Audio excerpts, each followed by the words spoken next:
கடற்கரையில கப்பல் ஒன்று ரிப்பேர் ஆகி நிற்கிது. எவ்வளவோ கடற்கரையில கப்பல் ஒன்று ரிப்பேர் ஆகி நிற்கிது. எவ்வளவோ பேர் அதை ரன் பண்ண ட்ரை பண்ணுறாங்க. ஆனால் அது ஸ்டார்ட் ஆகலை. உடனே அதை பார்த்த அந்த கப்பலோட ஓனர் என்ன பண்ணுறாரு, அந்த கப்பலில் ரொம்ப வருஷமாக வேலை பார்த்துட்டு இருந்த ஒரு வயசான மெக்கானிக்கை வர சொல்கிறாரு. அந்த பெரியவரும் வராரு. ஃபஸ்ட்டு கப்பலை ஃபுல்லாக செக் பண்ணுறாரு. இன்ஜின் எல்லாமே செக் பண்ணி ஃபுல்லாக அனலைஸ் பண்ணி முடித்ததுக்கப்புறம் அவரோட பேக்லேருந்து ஒரு சுத்தி எடுத்து கப்பலில் ஒரு ஓரமாக ஓங்கி தட்டுறாரு. தட்டின உடனே அந்த கப்பல் ஸ்டார்ட் ஆகி பழையபடி ரன் ஆக ஆரம்பிக்குது. உடனே அந்த ஓனரும் அதை பார்த்து அந்த பெரியவரை கொண்டு போய் அவங்க வீட்டில் ட்ராப் பண்ண சொல்லிட்டாரு.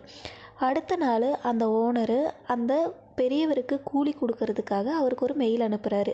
நீங்கள் நேற்று கப்பல் ரெடி பண்ணி கொடுத்ததுக்கு உங்களுக்கு எவ்வளோ கூலி வேணும்னு கேட்குறாரு. உடனே